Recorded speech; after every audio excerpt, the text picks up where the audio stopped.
अकबरुद्दीन अवैसी, अख्तरुल ईमान, पतंग छाप, पतंग छाप, पतंग छाप जिंदाबाद। देखो देखो कौन आया, शेर आया, शेर आया, देखो देखो कौन आया, शेर आया, शेर आया। बैरिस्टर असदुद्दीन अवैसी जिंदाबाद, जिंदाबाद। अब्दुल ईमान जिंदाबाद, जिंदाबाद। अब्दुल ईमान जिंदाबाद, जिंदाबाद। किशनगंज की जनता जिंदाबाद, जिंदाबाद। किशनगंज की मां बहनियां जिंदाबाद, जिंदाबाद। किशनगंज की मां जिंदाबाद।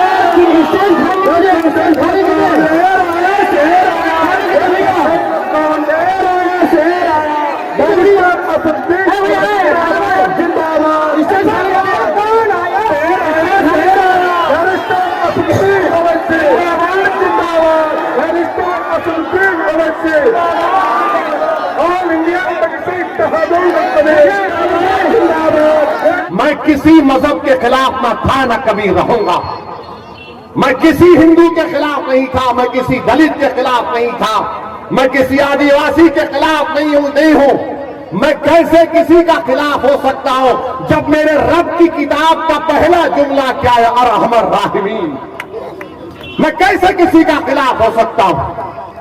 यकीनन मैं एक मुसलमान हूं, मैं किसी का खिलाफ नहीं हूं। मैं अपनी हक की बात कर रहा हूं, मैं अपनी आवाज को पैदा करने की बात कर रहा हूं। अगर नरेंद्र मोदी खड़े होकर कह सकता है कि मैं भारत के ओबीसी का नेता हूं, तो क्या अख्तरुल ईमान गए गुजरा अख्तरुल ईमान खड़े होकर नहीं कह सकता कि मैं सीमांचल का नेता हूं? बताओ, मेरे सवाल का जवाब दो। क्या अख्तरुल ईमान खड़े होकर नहीं कह सकता कि मैं सीमांचल का नेता हूं? बताओ आप, क्या अख्तरुल ईमान नहीं कह सकते कि वो सीमांचल के नेता है? मेरे भाई, अगर तुम मानते हो तो फिर 26 तारीख को दबाओगे नहीं दबाओगे बटन, ये पूछो पतंग के निकाल।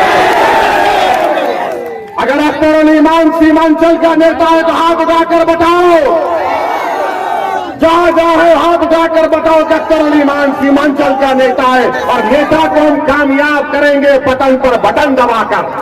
करेंगे आप लोग? 26 तारीख को भूलेंगे तो नहीं? तो मेरे जागो मेरे भाई, उठो। ये वक्त उठकर अपने अकेले लड़ने का है। तुम ये समझे कि तुम्हारी लड़ाई यादव लड़ेंगे, तुम्हारी लड़ाई नीतीश कुमार लड़ेगा। अरे तुम्हारी लड़ाई कोई नहीं लड़ेगा। तुमसे सिर्फ वोट लिया और सत्ता में आ गए। अगर घर किसका जला तो मेरा जला, बेटा किसी का मरा तो मेरा बेटा मरा, किसी की बेटी की अस्मत टूटी गई तो मेरी बेटी की अस्मत टूटी गई, किसी इबादतगाह को तोड़ा गया तो मेरी इबादतगाह को तोड़ा गया। अरे मुझे बेबस कर दिया गया। ये तो अपने इख्तिदार के महलों में आराम से सो रहे। बताओ तुमने क्या हासिल किया? तुमने क्या हासिल किया? सोचो मेरी इस बात को। ये वक्त उठने का है, याद रखो। अगर आज आप नहीं उठेंगे, मैं सिर्फ सोनता की सरजमीन पर आज हजारों की तादाद में आप खड़े उनसे मुखातिब नहीं हो, बल्कि जहां कहीं भी अल्लाह अपने फजल करम से मेरी आवाज को पहुंचाएगा, मैं उनसे कह रहा हूं उठो। मैं मर जाऊंगा, मैं मरने को तैयार हूं, मगर बताओ इन बच्चों का क्या होगा जो आज उम्मीद लगाकर बैठे कि कल मुस्तकबिल हमारा होगा। मैं बार बार कह रहा हूं, इसीलिए बदनाम हो जाता हूं। लोग मेरी जबान से निकले अल्फाज को समझते हैं कि मैं नफरत को फैला रहा हूं। मैं किसी मजहब के खिलाफ न था न कभी रहूंगा।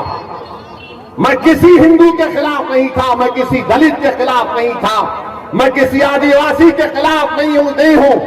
मैं कैसे किसी का खिलाफ हो सकता हूं जब मेरे रब की किताब का पहला जुमला क्या है, अरहमर राहिमीन। मैं कैसे किसी का खिलाफ हो सकता हूं?